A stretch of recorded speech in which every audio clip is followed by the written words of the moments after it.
What is up, gamers? The Red Dragon here, and we are covering the top stories on VGN.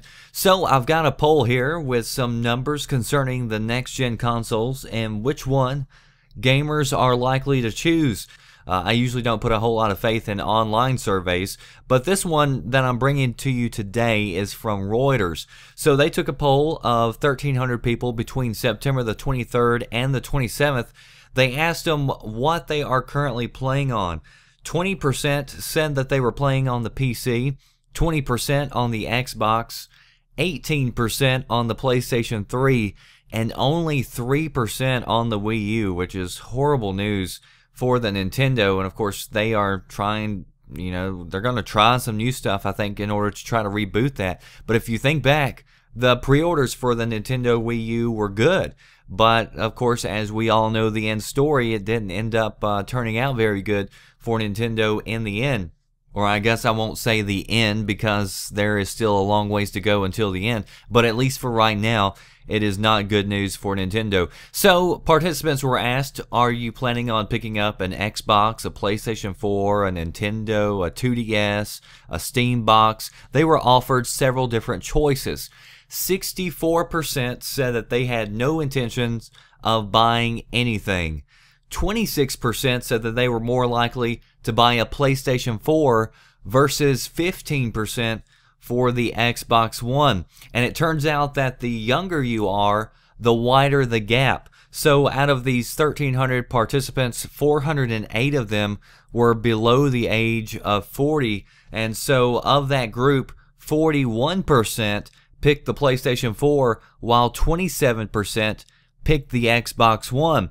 And there are a couple of analysts who are also predicting that the PlayStation 4 will outsell the Xbox One, which I think is a easy prediction considering that the PlayStation 4 is $100 cheaper and gamers tend to really like it.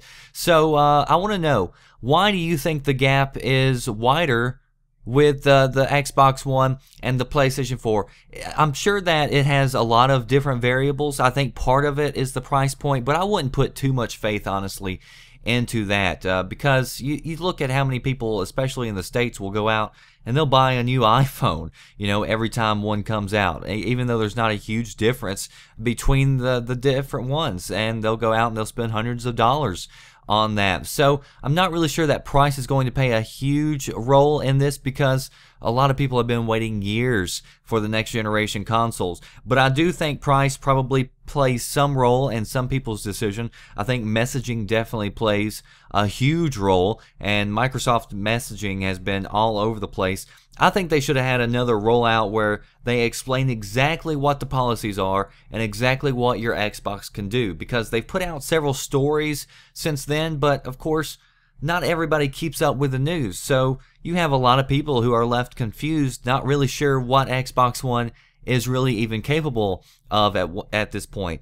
And then you have the people who are left in the boat where they feel like betrayed by Microsoft because of the decisions that they made early on, which is debatable because, of course, some people view the decisions early on and say, look, if you really look at them and you look at what Steam is doing right now, they really weren't that bad, and they weren't trying to screw you, depending on how you want to look at it. So anyway, there's a lot of different opinions, of course, when it comes to this, and really in the end, it's all about your personal opinion and your own personal preference, and I'll be talking more about mine as we go forward. But post below, I want to know, what do you think is Xbox's biggest problem with closing this gap with the PlayStation 4? Is it just a combination of everything, which I think is definitely a possibility? So check out the links in the description box if you want to read this story, see where I get my sources and my information. Also check out VGN, videogamesandnews.com, and my social networks are there as well, so you can stay tuned, keep up to date with me, and also the latest news as it happens. And if you enjoyed this information, you enjoyed this video, then I would definitely hope that I earned your like. So that does it for me, the Red Dragon. Stay tuned. I'll see you next time. Thanks for watching.